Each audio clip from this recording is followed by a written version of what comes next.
अगर अफ्रीका महाद्वीप टूट जाए तो क्या होगा?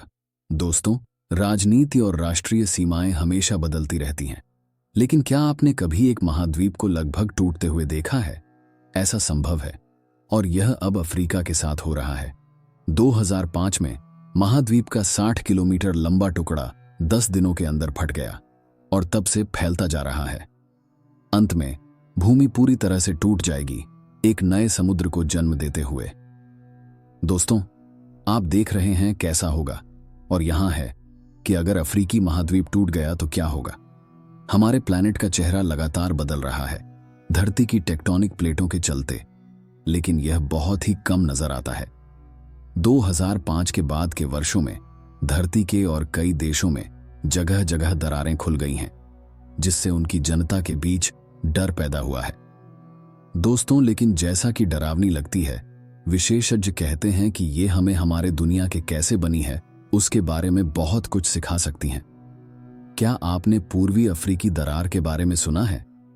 एथियोपिया के अधिकांश लोगों ने तब तक नहीं सुना था जब तक कि उनके पैरों के नीचे जमीन नहीं फटने लगी। पूर्वी अफ्रीकी दरार ईस्ट अफ्रीका में एक सक्रिय महाद्वीपीय दरार क्षेत्र है, और इसे और अधिक स्पष्ट करने की आवश्यकता हो सकती है। दोस्तों, धरती की कठोर बाहरी परत को लिथोस्फेयर कहा जाता है, और इसे कई टेक्टोनिक प्लेटों में विभाजित किया गया है। टेक्टोनिक प्लेट बुनियादी रूप से मोटे चट्टानों के बड़े टुकड़े होते हैं जो एक दूसरे के साथ अलग अलग गतियों में चलते हैं। जब ये प्लेट एक दूसरे से दूर होती है तो उनकी सीमाओं पर दरारें बनती हैं। दो प्लेटों के बीच में बची हुई भूमि डूबने लगती है, और जो एक दरार घाटी के रूप में जानी जाती है।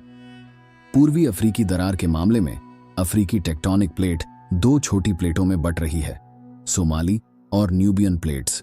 तो जब ये प्लेट पूरी तरह से एक दूसरे से टूट जाएंगे तो क्या होगा? दोस्तों, एक ही बात के लिए हम इसे देखने के लिए नहीं होंगे।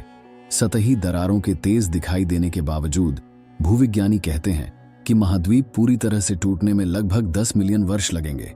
जब प्लेट एक दूसरे से दूर होते रहेंगे तो दरार घाटी और भी गहरी होती जाएगी, और लाल सागर से पानी आकर एक नए समुद्र को बनाएगा।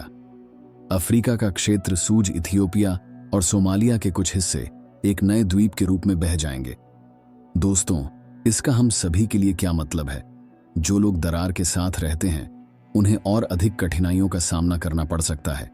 उनके हाईवे और शहरों में दरारें, और जहां पहले कुछ नहीं था वहां विशाल कैनियंस का उदय। लेकिन यह सब बुरी खबर नहीं है। वास्तव में अधिकांश भूविज्ञानी इस पूरे प्रक्रिया का अध्ययन करने के लिए काफी उत्सुक हैं। उन्हें यह मानने का आभास है कि यह हमें हमारी पृथ्वी की सतह कैसे बनी है और भूकंप और ज्वालामुखी फटने का काम कैसे करते हैं, इसके बारे में कुछ काफी महत्वपूर्ण जानकारी देने की संभावना है। दोस्तों, एक दिन हमारे सभी महाद्वीप पूरी तरह से अलग दिखेंगे, लेकिन यह एक और कैसा होगा की कहानी है।